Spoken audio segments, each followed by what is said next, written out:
Raffi sangat teliti memastikan area kerja dalam kondisi aman untuk memproduksi 340 ton alkohol lemak alami per hari.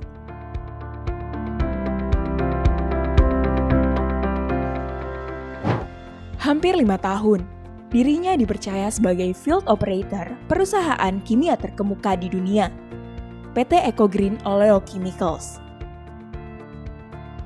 Saya masuk ATI Padang itu tahun 2015, jurusan Teknik Kimia Bahan Nabati, dan pada semester 4 itu Ecogreen ada buka lowongan ke kampus karena memang udah ada MOU. Alhamdulillah itu sebelum wisuda, setelah ujian komprehensif itu udah mulai bekerja, aktif bekerja di Ecogreen per 1 Agustus. Sedangkan wisudanya itu Oktober 2018. Saya merasa bersyukur karena memilih ATI Padang. Karena ATI Padang mempunyai nama besar di industri di Indonesia.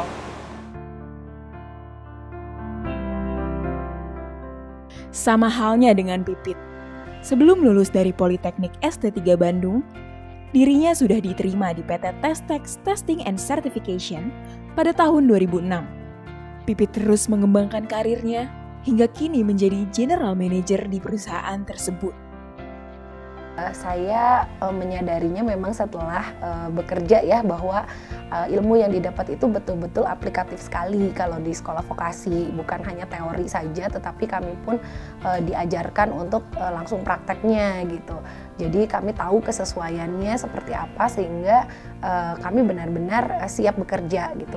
Di pekerjaan ini saya bisa juga memiliki akses ke brand besar yang internasional, dan saya juga cukup bangga ya sebagai anak bangsa gitu, anak Indonesia. Saya bisa membantu perusahaan-perusahaan lokal di Indonesia untuk bisa memenuhi standar internasional. Raffi dan Pipit membawa cerita manis lulusan sekolah tinggi vokasi industri melalui jalan yang kokoh menuju kesuksesan. Kementerian Perindustrian semakin fokus pada peningkatan kompetensi sumber daya manusia dalam upaya menopang implementasi Industri 4.0.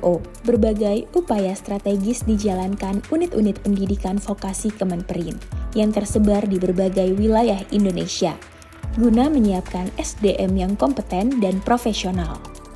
Selain itu, pembangunan sekolah vokasi, politeknik, serta akademi komunitas di kawasan industri juga dilakukan untuk mendongkrak daya saing industri nasional. Kementerian Perindustrian sudah melakukan penyelarasan 34 program studi yang dibutuhkan industri, di antaranya teknik ototronik, audio-video, dan robotik yang dibutuhkan oleh sektor industri otomotif. Dalam pelaksanaan pengembangan SDM industri melalui pendidikan vokasi, kemitraan dengan industri menjadi faktor kunci suksesnya penyelenggaraan program vokasi industri. Ketersediaan SDM kompeten merupakan bagian investasi pengembangan industri. Indonesia dan ASEAN memiliki banyak potensi di sektor industri, mulai dari manufaktur hingga teknologi tinggi. SDM industri yang unggul akan mengarah pada peningkatan produktivitas dan inovasi yang dapat berdampak positif bagi kemajuan Indonesia, kawasan, dan global.